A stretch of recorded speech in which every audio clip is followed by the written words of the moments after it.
For those of you who know me, you know I'm a potter. For those of you who don't know me, hello, my name is Sarah and I'm a potter.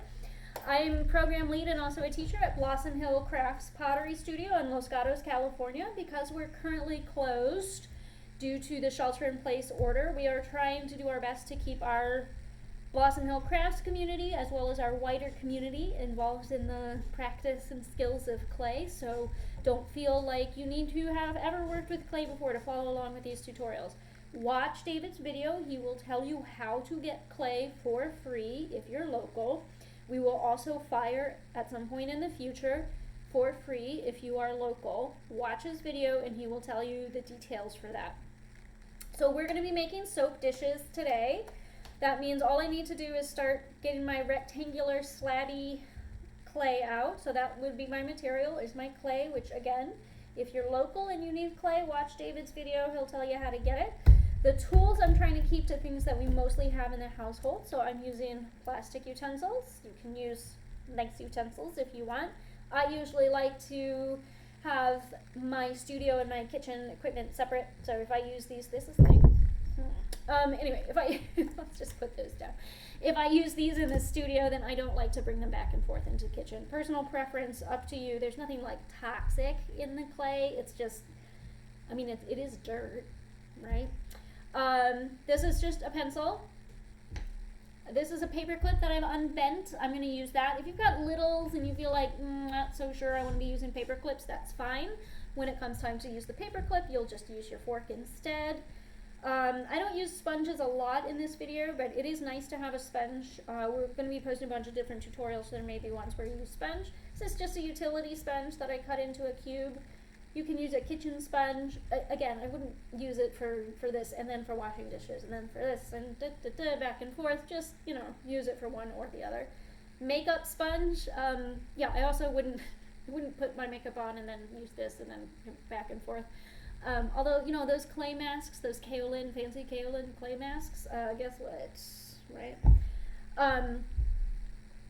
Rounds, wedges, doesn't matter, okay?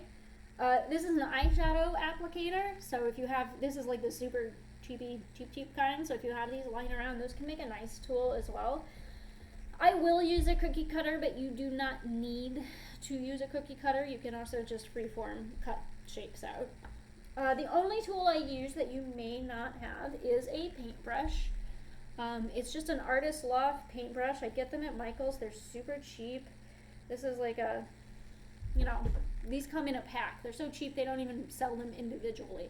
If you have paintbrushes lying around because you're a painter, because your kids paint them, the clay will actually wash out really easily, so you can go back and forth between painting and using this.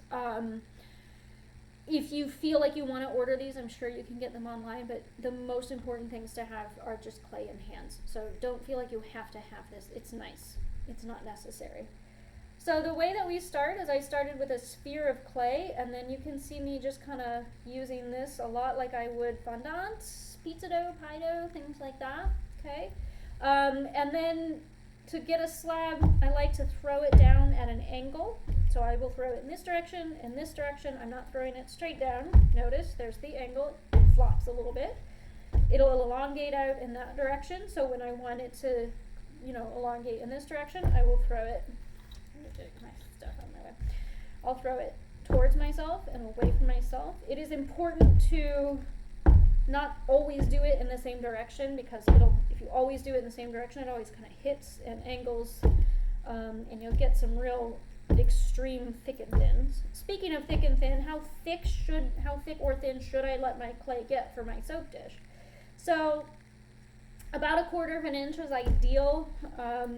Too thick, and actually the clay can't completely dry. There'll be water still left in the middle of that clay.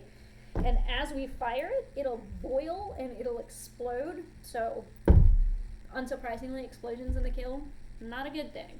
Too thin, and just think about it. This is something that you're using every single day. It's on the edge of your kitchen or your bathroom sink. You're gonna bump it, you're gonna bonk it, you're gonna pick it up with your soapy, slippery hands and drop it. And if it's too thin, too delicate, if there's these weird horns or fangs hanging off the edges, they will break off, okay? So just think about it from a functional perspective.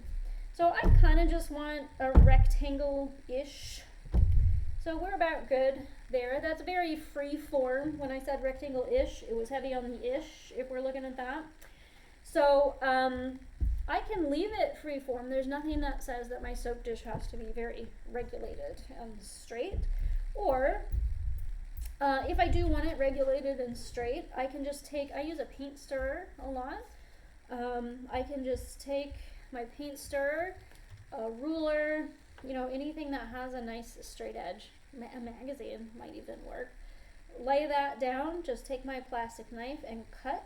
Do not throw these away. We can either use these on our soap dish later, or we can put them back in the bag. If I keep my clay bag, my plastic clay bag nicely sealed, the clay in there will stay wet and usable for months, so don't throw it away. So I'm just going to cut all 4 sides of these into a rectangle. It was a little too big also. So there we go.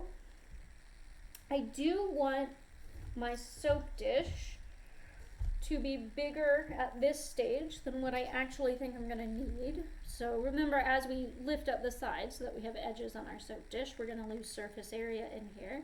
The other thing is that clay shrinks, so while it's firing, so just leave it a little bit bigger than you think you're going to want. Okay, so now I'm going to just lift up the edges, all 4 sides. Okay, I don't worry about the corners so much at this point, so first we lift up the edges. You can, leave them as wavy or wiggly as you want, or you can leave them nice and straight. That is completely up to you. That's not a functional decision, that's a design decision, so any decision is right as far as that goes. When it comes to the corners, you can either just pinch them together and let that seam show. Okay, there's nothing wrong with letting the way that this is built be visible. All right, so if you like that, then that is good. Don't let it get too far out or too tall, because again, just for functional use, as you bump and you bonk this through use, it'll break if it's too far out or too thin. If I squish it out really far and really thin, that's gonna get broken like right away. So if I don't want to let my seam show, I can just take off that excess and then work that clay and just smooth that clay. I might want to get a little water on my finger. Okay, just dab just a little bit. Okay, and then just smooth that out. If I'm having trouble getting my finger into that join there and I'm wanting to smooth that out, that's when this brush can be a really nice tool, because you can just the tutorials work a lot better if you can see what I'm doing, don't you think? Okay, so there we go. Can you see? Nope. That being said, I'm not going to show you what I'm doing. It's a secret. So same treatment on all 4 corners, whether that's just a simple pinch or whether you're really going to spend some time and smooth everything out. Okay? And then with a soap dish, of course, you don't want your flat surface here, because the soap will just, it'll get all wet from your hands, and then it'll just sit and marinate in that, and it gets all gross and slimy, and then nobody wants to use it, and what's the point of soap that nobody uses it, and wash your hands and all of that. So what you want at this point is to choose whether you're going to remove clay like this, or whether you're going to build clay up. So let's first talk about this one. This is pretty easy. I can just run my fingers along here and move clay down. I can also, if that's not working, I can take my spoon and just carve out some clay.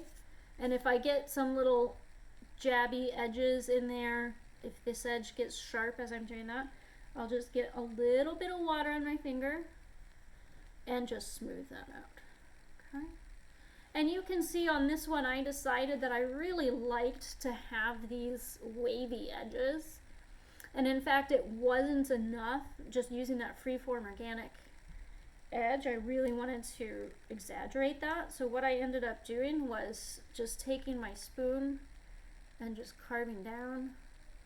Clay is sat for a while, so it's a little bit drier.